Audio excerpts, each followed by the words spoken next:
ಕ್ಲೀಂ ಕೃಷ್ಣಾಯ ಗೋವಿಂದಾಯ ಗೋಪೀಜನವಲ್ಲಭಾಯ ಪರಾಯ ಪರಮಪುರುಷಾಯ ಪರಮಾತ್ಮನೆ ಪರಕರ್ಮ ಮಂತ್ರ ಯಂತ್ರ ತಂತ್ರ ಔಷಧ ಹಸ್ತ್ರಾಣಿ ಸಂವರ ಸಂವರ ಮೃತ್ಯೋರ್ ಮೋಚಯ ಮೋಚಯ. ಓಂ ನಮೋ ಭಗವತೆ ಮಹಾಸುದರ್ಶನ ದೀಪ್ತೆ ಜ್ವಾಲಪ್ರಿವೃತಾಯ ಸರ್ವದಿಕ್ಷೋಭನಕರಾಯ ಹೋಂ ಪಟ್ ಪರಬ್ರಹ್ಮಣೇ ಪರಂ ಜ್ಯೋತಿಷೇ ನಮೋ ನಮಃ.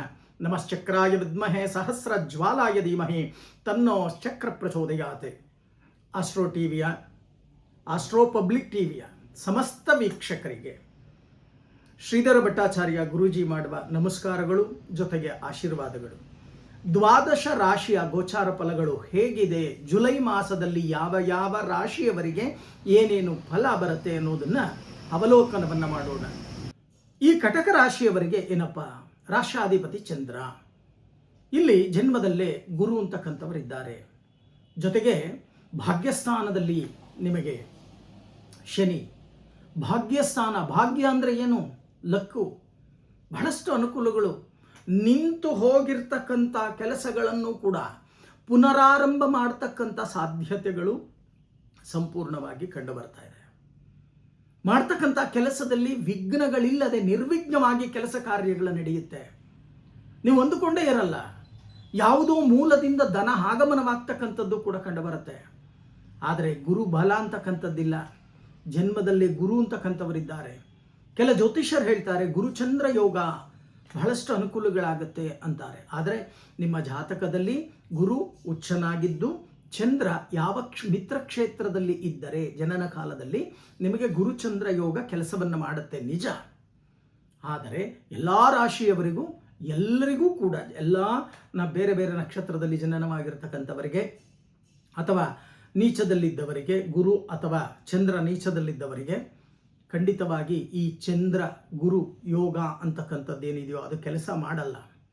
ಬಹಳಷ್ಟು ಜನ ಹೇಳ್ತಾರೆ, ಅರ್ಧಂಬರ್ಧ ಜ್ಯೋತಿಷ್ಯ ಕಲ್ತಿರ್ತಕ್ಕಂಥವರು, ಅಯ್ಯೋ ಗುರುಚಂದ್ರ ಯೋಗ ನಿಮಗೇನು, ಆದರೆ ಪಾಪ ಅವನಿಗೆ ಗೊತ್ತಿರುತ್ತೆ, ಬೆಳಗ್ಗೆ ಇದ್ದರೆ ಪಾಕೆಟಲ್ಲಿ ಮನಿ ಇರಲ್ಲ, ಏನಪ್ಪ ಮಾಡಬೇಕು ಅಂತಕ್ಕಂಥ.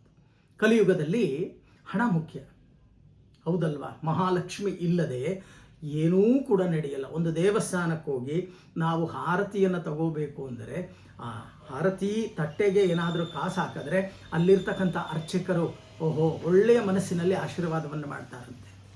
ಇವತ್ತು ಕೂಡ ನಡೀತಾ ಇರ್ತಕ್ಕಂಥದ್ದು ಅದೇ. ಅದಕ್ಕೋಸ್ಕರನೇ ನಾನು ನಿಮಗೆ ಹೇಳ್ತಕ್ಕಂಥದ್ದು ನೋಡಿ, ಈ ಕಟಕ ರಾಶಿಯವರಿಗೆ ಎಲ್ಲವೂ ಕೂಡ ಅನುಕೂಲದ ರೀತಿಯಲ್ಲಿ ಇರುತ್ತೆ, ಅನಾನುಕೂಲಗಳೇನಾಗಲ್ಲ. ಆದರೆ ಒಂದೇ ಒಂದು ಮಾತ್ರ ಅಪಘಾತಗಳಾಗ್ತಕ್ಕಂಥ ಸಾಧ್ಯತೆಗಳು. ಇನ್ನು ಭೂಮಿಯನ್ನು ತಗೊಳ್ತಕ್ಕಂಥ ಶುಭಯೋಗ.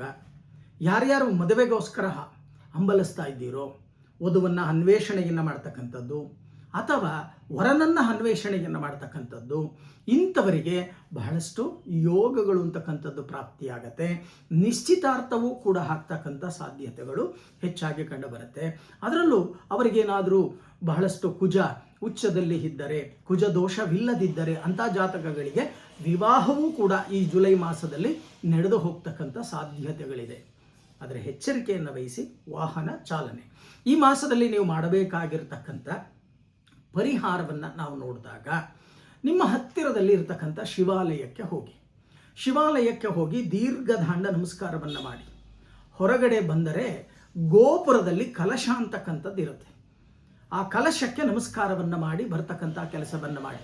ನಿಮ್ಮ ಯಥಾನುಶಕ್ತಿ ಸೇವೆಯನ್ನು ಮಾಡ್ತಕ್ಕಂಥದ್ದು, ಬಿಲ್ವಾರ್ಚನೆ ಮಾಡ್ತೀರೋ ಅಥವಾ ಕ್ಷೀರಾಭಿಷೇಕ ಮಾಡ್ತೀರೋ ಅಥವಾ ಜಲಾಭಿಷೇಕ ಮಾಡಿಸ್ತೀರೋ ಅಥವಾ ಒಂದು ಮೊಳ ಹೂ ತೊಗೊಂಡೋಗಿ ಕೊಡ್ತೀರೋ ಶಿವನಿಗೆ ಹಾಕಿ ಅಂತ, ಅಥವಾ ವಿಲ್ಲುಪತ್ರ ಅರ್ಪಣೆ ಮಾಡ್ತೀರೋ, ನಿಮ್ಮ ಶಕ್ತಿಗೆ ಅನುಗುಣವಾಗಿ ಮಾಡ್ತಕ್ಕಂಥ ಕೆಲಸ. ಆದರೆ ದೀರ್ಘದಾಂಡ ನಮಸ್ಕಾರ, ಪರಮೇಶ್ವರ ಮುಕ್ತಿದಾಯಕನಾಗಿರ್ತಕ್ಕಂಥ ಪರಮೇಶ್ವರನಿಗೆ ದೀರ್ಘದಾಂಡ ನಮಸ್ಕಾರ ಮತ್ತು ಗೋಪುರದಲ್ಲಿ ಇರತಕ್ಕಂಥ ಕಲಶಕ್ಕೆ ನಮಸ್ಕಾರವನ್ನು ಮಾಡ್ತಕ್ಕಂಥದ್ದನ್ನು ಮರಿ.